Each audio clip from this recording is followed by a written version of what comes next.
Today, we're transitioning to more team policy and LD skills, and cross-examination is what we're going to spend pretty much the whole morning on.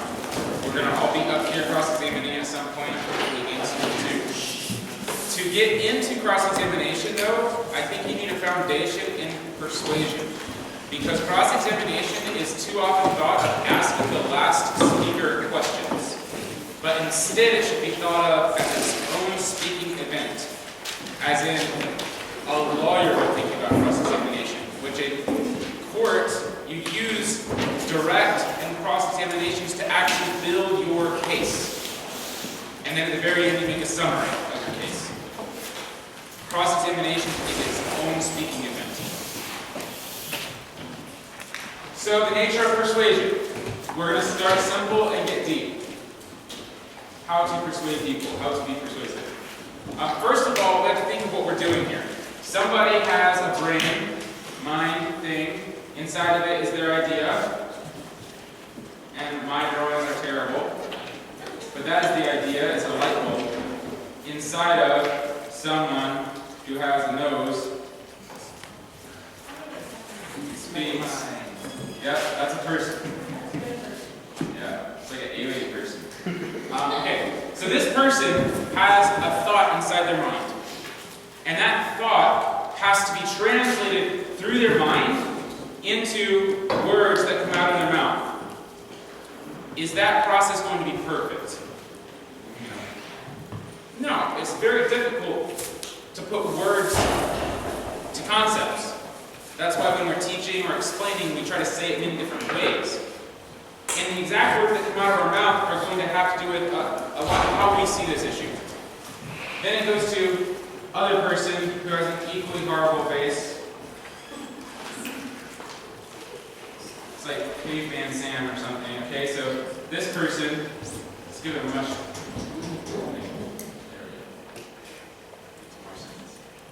This person has to hear it. And they're going to hear these words.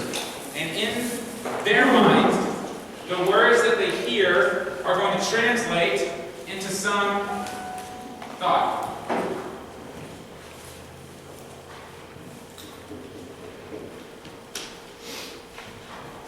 Is this person's background going to translate every word that is said in the same way that this person intends? It's a point of loss. Your entire history of life determines how you think about words and speech and how you listen and process them. Then this person has to translate into their own idea. Do you see what I'm saying? Is what we say. Do you see what I'm saying in your mind? We're trying to create or recreate that person would as closely as possible see what we see. But there are 4 points of loss along the way. So the question of persuasion is, how do we more quickly or more effectively get that person to adopt our mindset? What is so funny?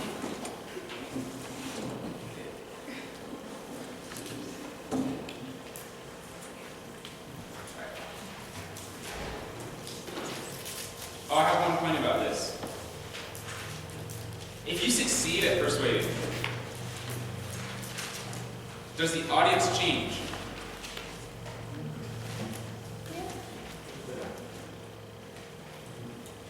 If you enter into the persuasive speaking category and give a speech on abortion, garbage.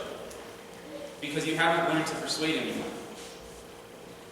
Persuasion is taking someone who doesn't think what you think already and changing it. No change, no persuasion. Change, persuasion. But then that brings a moral responsibility. If you actually succeeded at persuading, then what it is that you changed them to think, you rewire their brain. You actually changed them. So yesterday, we talked about classical rhetoric has a principle for that. Does anyone remember it? The moral guideline? What? Nope. Said that the first time, it was wrong the first time. Move the audience toward the good. You move the audience towards the good. You always commit that the brain change you have affected inside of someone is good. And if you're just doing it to win, you are harming someone's brain. If you persuade them of something untrue, false, fake, cheap, and low-quality, you're actually harming someone. Now let's get into controversy. So think of persuasion as a line. Here's A, here's B. We want to move someone from A to B. In rhetoric, we always talk about persuasion as motion. But movement isn't one step. Usually, there are multiple steps along the way. In building up these steps, what would we call it in symbolic logic? What would a name for each of these steps be? As you build steps from where you are towards conclusion.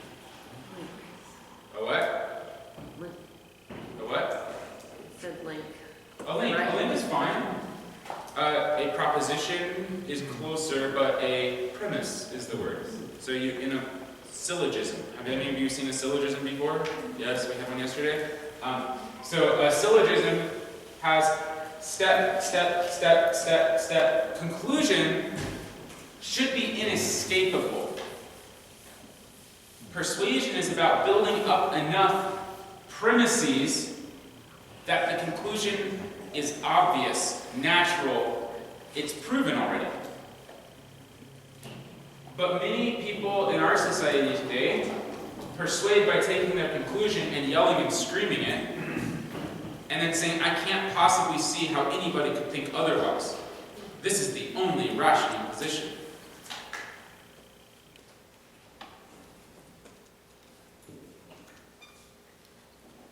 What's a controversial issue? Let's do a simple one first. Okay, simple first. Soccer. Football. But soccer is Okay. So here's a typical American dialogue. People who like football people in the room, who are the football people? Go ahead, demonize soccer. What's wrong with soccer? it's Boring. yeah, boring. There's not There's no action. yeah, no action. Nobody The players are all wins. The players are all wins.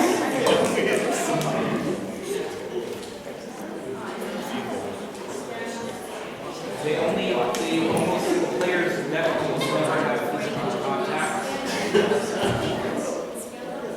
They claim to be hurt. Flocking. Oh, flopping, yeah. Low scoring. Low scoring. Yeah, there's a 0-0 game can be a common result. Okay, is that sort of fair? Now, if you like soccer, you're sitting there thinking a bunch of things. But now let's go back here. And let's say, who here doesn't play a sport? Okay, well, who else? I want to do. Okay, there we go. Yeah. So we're going to convince him. Should he try soccer or football next? Okay?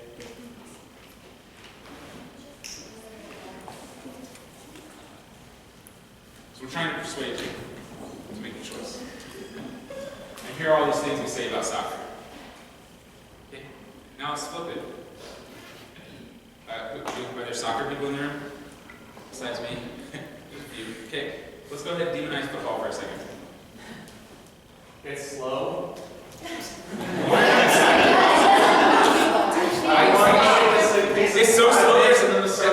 It's so slow. There's a market for NFL Red Zone, so you can psychedelically watch 10 games at once. You guys know the average playing time of a football game in America? Average actual playing time. 11 minutes and 7 seconds. They don't play more than they play. How about this? It's just a bunch of grown men running around, running into each other, and giving themselves head injuries. Unhealthy.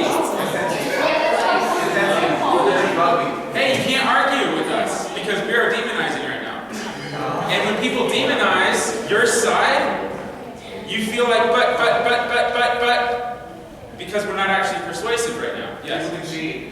Deflate gate. Oh, please. You can buy it.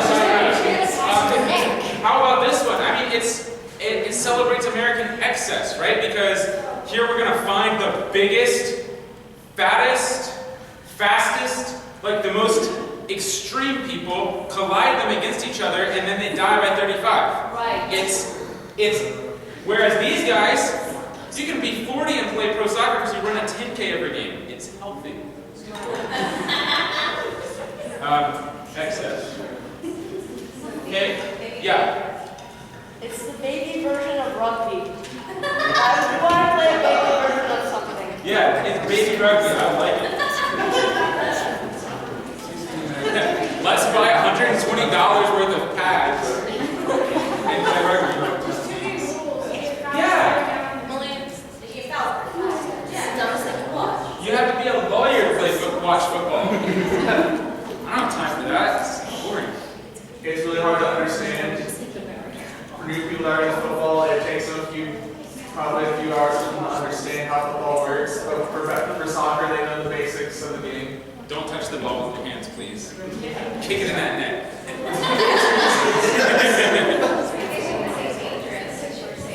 Yeah. Okay. The rest of the world appreciates soccer except America. London. This is the world's number one activity. Did you guys know that the United States actually placed third in the World Cup once? No. We used to be one of the best in the world in soccer. 1934. Yeah, that was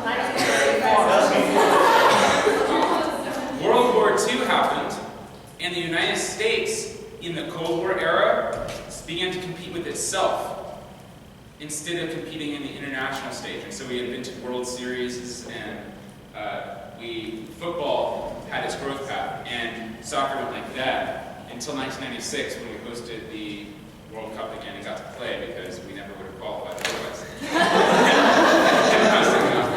Okay, yeah. I was just going to say, since rugby is the baby version of football, with soccer the baby version of English football? Rugby It's the is same thing. Soccer and football, exactly. the pronunciation is different. That's it. Yeah, and actually, soccer is not an American word. It actually originated in England. What happened was soccer used to be like, think rich plantation sort of people from South Carolina, except the equivalent in England. Okay, so they've got these big fields. Oh, jolly, let's go outside and play soccer, kind of with their, instead of their polo. And so they call it soccer. And then the lower class got involved. So you had your shipyard workers from Manchester, and they're like, that's stupid, it's soccer, you kick a ball with your foot, it's football. And so the English word soccer actually became football. Okay, enough random history. Neither of these persuades people who don't think like you think. Because they sit here going, but. Whatever you think. Are all the people here who like football persuaded that football is bad? Not really. Wait. So for one thing, our goals are too aggressive.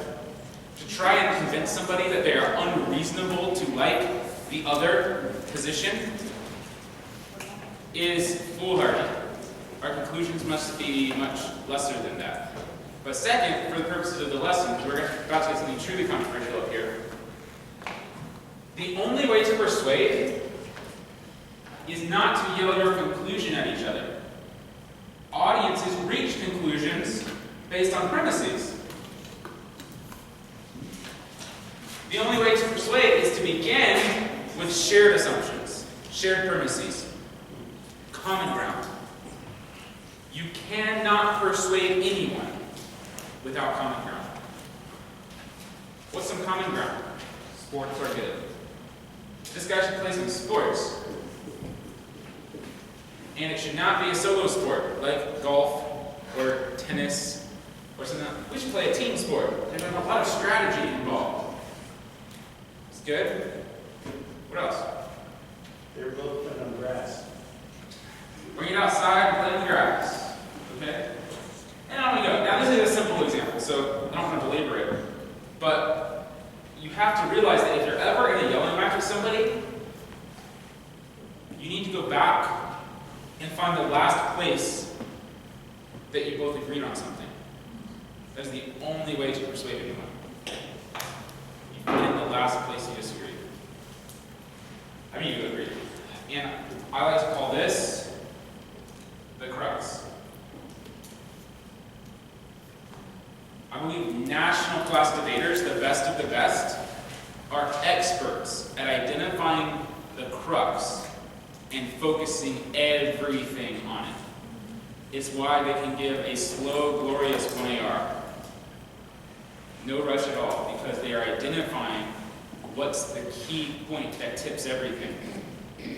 And then they're invested in that one. What do you guys want to do? Religion? Black Lives Matter? Islam?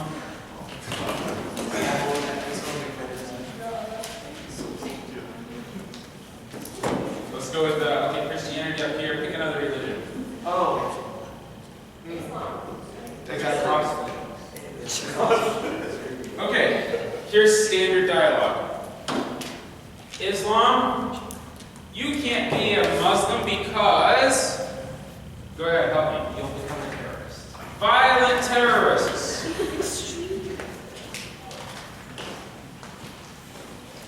women's rights. Women's rights.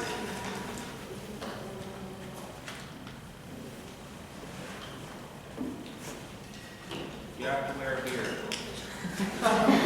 No, like, what do conservative Christians actually say about Islam? Heresy, basically.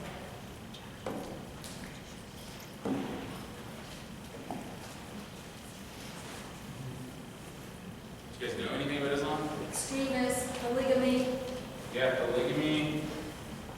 they don't believe in the one true God.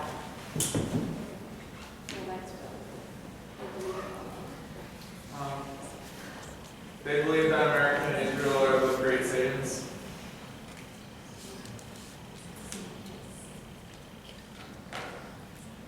Politics.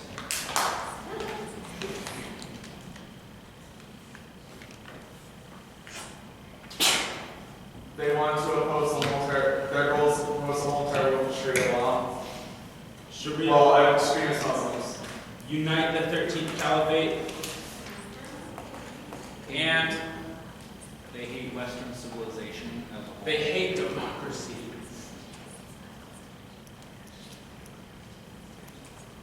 And what about Muhammad or the Quran?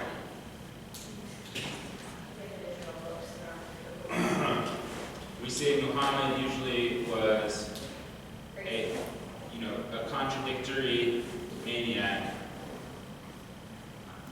who enjoyed his own power and changed his mind and wrote a Quran and contradicts himself.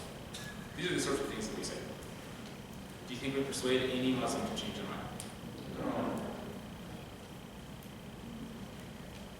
Because they go through the same list, and they say to you that Christians invented the first terrorists. They're in the Crusades. They're the guys with leprosy who were so crazy they didn't mind getting their limb chopped off. They couldn't feel it. They would be coming at you. They would say, well, what about the Crusades? What about the Inquisition? What about the United States supporting the Shah of Iran, supporting Saddam Hussein against the Shah of Iran later, actually supporting a little guy by the name of Osama bin Laden and then Mujahideen in the Russia-Afghan war. And on it goes. There's pretty sort of women's rights issues in the past of Christianity too.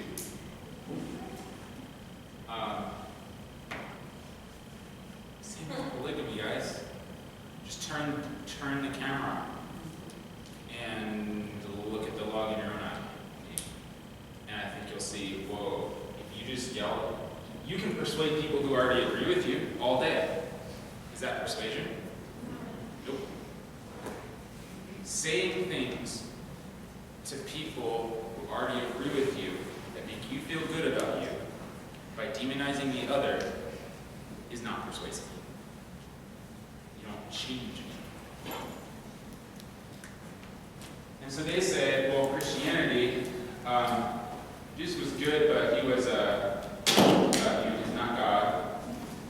And then they list the same list that the West ruined the Middle East.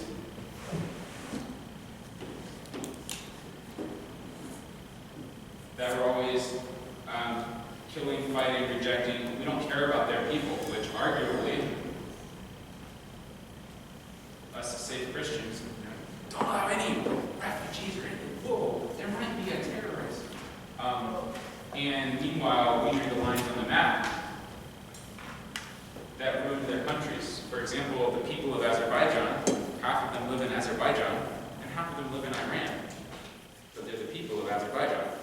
That doesn't make any sense. Kind of wrecked their world a little bit. And then all of these issues, violence, terrorism, etc. And they would say it's no less, suicide terrorism is one thing, that's just low-tech terrorism. Signing it away in a bureaucratic committee in Congress and then flying a drone out of a shed just because it's more dignified doesn't make it any less terrorist. In fact, you kill far more people in the Middle East, America, than anyone in the Middle East has ever killed here. They're not wrong about that, but did that persuade you to not be a Christian? So they can yell bad things about us, and we can yell bad things about them, and no one ever changes. Which is why I don't watch the news.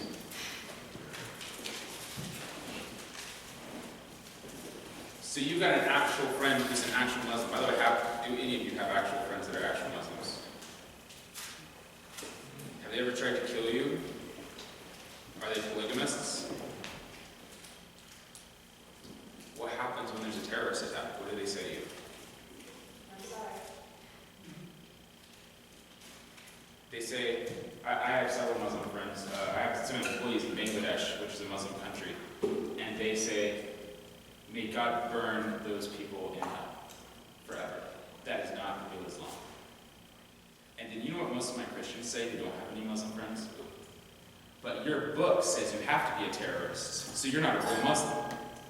As if somehow, sitting on the outside, isolating some random verse, you know them better than they do. Again, not persuasive. Not one little bit. Do you think you can isolate verses from the Bible and make it sound silly? Read Leviticus. And I'm not saying that because I'm a follower of Jesus, but you have to look through other people's eyes to be persuasive. And so it's a concept that, what's some shared assumptions here? Because we could stop yelling at each other if we could find the root of our disagreement. And usually the root of our disagreement is none of that other stuff. And whenever you're in a heated conversation with someone, you can usually instantly de-escalate it by searching for the common ground. Well, what's the one thing we can agree on? And when you go back, you find, you think, because take abortion. How dare you want to murder babies? Do you think that they think of that as murdering babies? Is that really what goes through somebody's mind? No, they think of it as taking care of the mother. And so, you're never going to persuade anyone by yelling your conclusion. Emotional it is. Okay. So, what's the common ground between Islam and Christianity that we can start with? And let's see if we can find the crux, or a crux. Both believe in a higher heavenly being. We would say both believe in the one true God, the God of Abraham.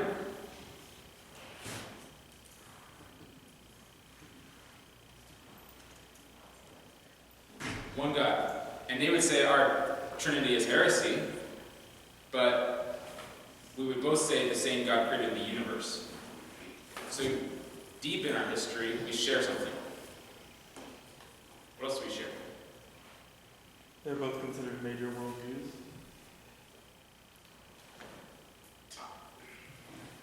I guess that you should have a worldview. It's not the sameness, it's like the common ground between In the back?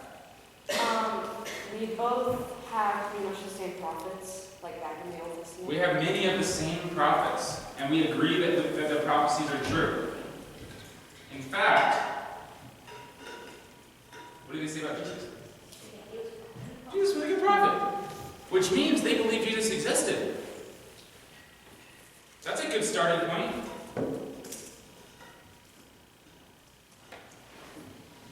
Now, at some point, we're going to have to go meta. How does one decide or resolve religious controversies,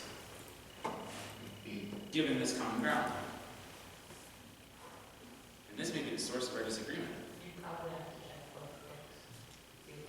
Holy books. So the nature of holy books. We both have holy books, but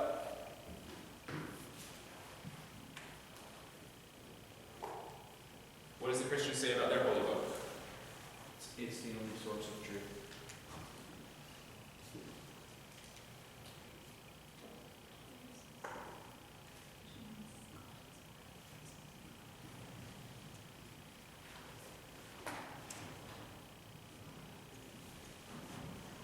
And what does the Muslim say about their holy book?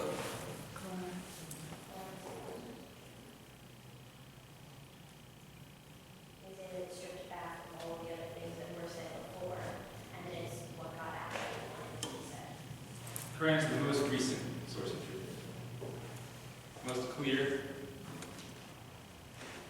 And it clarifies the text. There's too much excess that he's Now, in a discussion, how would we go about resolving that debate? How would two reasonable people do it? Looking at scientific evidence. We would agree to some framework. We would call this a weighing mechanism. How are we going to weigh holy books? And then we start building standards of that weighing mechanism. And we can say, can we agree that scientific evidence is an important criteria to use? Can we agree, and what are some other criteria we can use here to look at comparing and contrasting? Probably historical, and any of the Historicity? Uh-huh. And there are additional. We would say probably corroborating sources. One of the strengths of the Bible, along history and corroboration by multiple authors of the same thing. It's a good way to look at it. What else might we say? A lot of overlap. I mean, the stories are similar, and the history, there's a lot of overlap between the two. Yeah. We should try and resolve the overlap.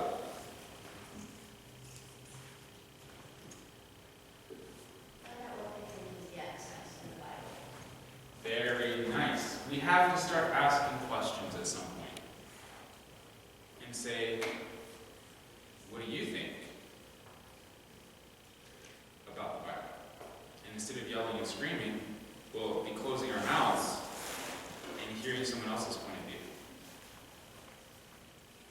Watch a Muslim apologist on YouTube talk about the Bible, and you will hear a very different set of ideas than your Christian leaders tell you other people think you think about the Bible. You have to actually listen to the other side to understand the other side. I got to learn this really well in Harley debate in college, where I already told you we had, prostitution should be legalized as a resolution. We had all kinds of just topics that I thought were easy in my own mind. In hearing the liberal or just other point of view from somebody who believed it, had so much more merit than I'd ever thought before.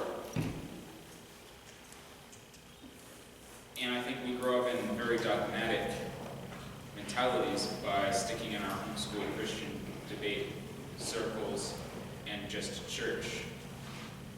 And I think that, I went to this pastor's conference once, and I'll never forget it. There were 120 people in there who are all pastors. And the speaker said, how many of you have an intentional relationship with someone who's not a Christian? And about 5 of 120 pastors did. Just like debate can become insular and inbred, Christianity can do that too. When we just tell ourselves our own ideas and judge ourselves by our own standards for a long period of time, we can really lose touch with the other. And Jesus lived in the unchurched world and talked to people who weren't just from his point of view. And so I think you should take this as a realization that to be persuasive, you have to go out to the other side and understand them before you have any business yelling and screaming some conclusion that somebody told you to come to. Not because the conclusion's wrong, but because perhaps the reasons for it are highly overstated, and perhaps you maybe want to change somebody who doesn't already think what you think. But here's the biggest clincher of all for me. I have been in conversations, yelling bosses, yelling mothers, where we don't even share this core assumption. Is this a discussion? Because if you can't share the assumption that we're having a discussion, and that means you listen some and I listen some, what's the point? I have no business spewing any rationality or premises. It's not even a discussion. It's an authority. One person has higher authority, so their conclusion counts. Okay? Do it, but that doesn't mean you have to be persuaded. In fact, you aren't persuaded. You may have to say so you don't get in trouble, but you're not persuaded. Because persuasion requires parity. And here's how, some Christians, I think, they go back to a certain point, but they would never say, I will consider Islam. And I know this sounds really bad, but I'm a debate coach and controversy is where I deal with. And I don't see how anybody who says, I won't listen to anything about Islam, I'm just here to persuade you about Christianity, is having a conversation. Because what if the person from Islam says, I want to persuade you of Islam, I will never consider Christianity. Are you going to have a discussion? You're not. You have to actually mean it. I'm going to consider the evidence here. If evidence is the standard. If faith is the standard, what has God spoken to you? Fine, I don't care what the standard is. But you have to be willing to look at another side to have a conversation. I don't think it's rational to do anything else. It's definitely not persuasive. Some closing points. This is a little overly simplistic because in a debate, we have to move from A to B in an hour and 15 minutes or 45 minutes or however long the debate round is. In life, it could take years. And there may be more than one, there certainly is more than one crux, right? So resolving holy books, well, then let's understand what they say and interpretation about them and whose interpretation is right. And you have you have more to this. But this pattern of common ground, crux, resulted, is the persuasive pattern, persuasive DNA. And if you ever find yourself in a heated moment, find common ground. In cross-examination, if somebody's being a total dork,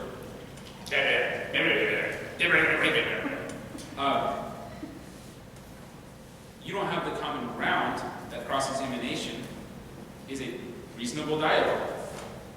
You don't have it. So you can do one of two things. You can try to keep having a reasonable dialogue that you already know isn't going to happen. You can try and discuss it and say, can we agree that this is a reasonable dialogue? You have to prove evidence. Or you can completely change your tactic because you're not going to have a reasonable dialogue, which may include sitting down. In instant moments, when people are heated with you, you have to think, where's our common ground? And if you're not going to be able to create any, or observe any, or agree on any, you're going to have no material to work with for persuasion. Questions?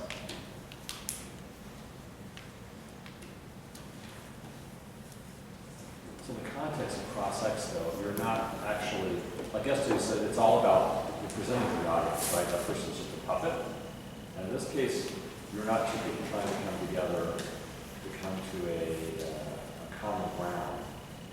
Their whole vested interest is in denying your point of view. So I would say from the start point of the round, you have contrary conclusions, but you're not contrary about everything. Both sides in a debate can agree that evidence is probably a good way to resolve issues. You might even be able to agree in a debate on that primary sources rather than secondary sources are superior. You can probably agree on the facts of the status quo, inherency. You can probably agree that babies dying is bad. So there's many things you can agree with, so I don't think of debate as like this. I think of debate as a keto, where you redirect someone's energy. And so you agree with as much as possible, 90% of what they're saying, and disagree with the 10% that matters. So in value debate, that's why yesterday we looked at having a value that both sides could agree on. And that's exactly what we're trying to do here. Can both the Christian and the Muslim agree that we should resolve holy books according to historicity? Let's go look at that. Yes, that's a good way, my friend. Can we look at needs of the public and private property through a lens of general welfare or purpose of government? That's pretty fair. Both sides can agree. So I think you can find and establish and around a whole lot of common ground. And cross-examination is the best place to establish as much common ground as possible. Which is, here's what we'll see in a second. We're going to always avoid dispute in cross-examination. But we're going to build logic change in cross-examination, logic chains. So we'll build this connection of a few premises. We'll build these connections of a few premises, knowing that they don't agree to that leap, leaving it for our speeches to make the final leaps and connect the dots towards our side. So cross-examination is about establishing lots and lots of common ground to work with in the next speech. That the resolution is global in nature, not United States specific. That private property rights originate in the 14 and 1500s, not different set of rights from Eastern tradition. And we go through like different facts or historical basis and philosophies for how are we going to resolve this debate. Yes?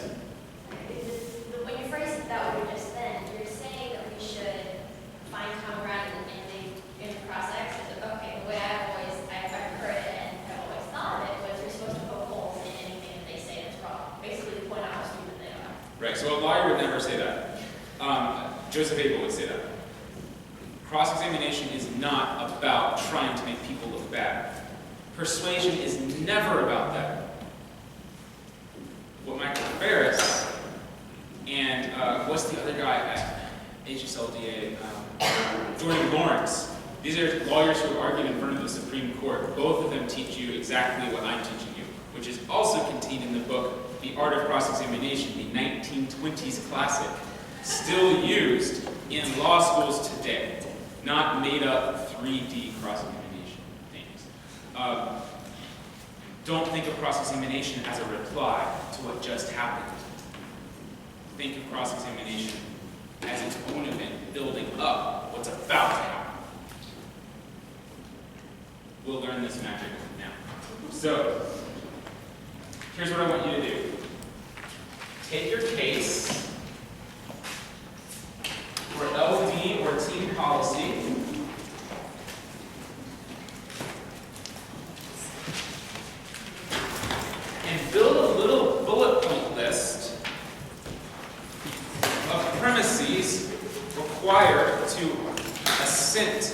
case. We're not building questions, we're building points. Lots of little points. Yes, ma'am? Or app case? Your AF case. If you're in LD, I'm okay with you choosing your neg case. If you're in team policy, your AF case. Does anyone here not have a case?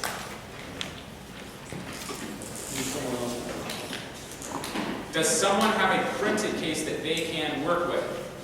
Anybody? Here's one. So people who don't have any case, sit with someone with a printed case. So They use theirs. So basically, we're just writing down the bullet points of what people need to agree to in order to agree to our case. Yes. What do people need to agree to in order to agree to your case? And I'll give you a quick example. So I'll take I'll take the needs of the public side of the LD resolution. So here are some assumptions that I want to, some premises that I want to use. I want to say that in times of crisis,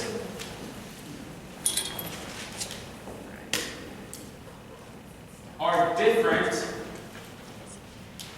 than times of peace. That's an important, rights are balanced differently.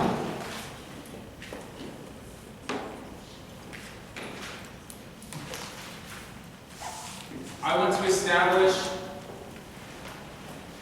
that epidemics must be stopped by authorities. And I'm going to give a bunch of examples. Ebola should be stopped by authorities. Mad cow disease should be stopped by authorities. Anthrax attacks should be stopped by authorities. And then last of all, that such stopping of epidemics costs private property.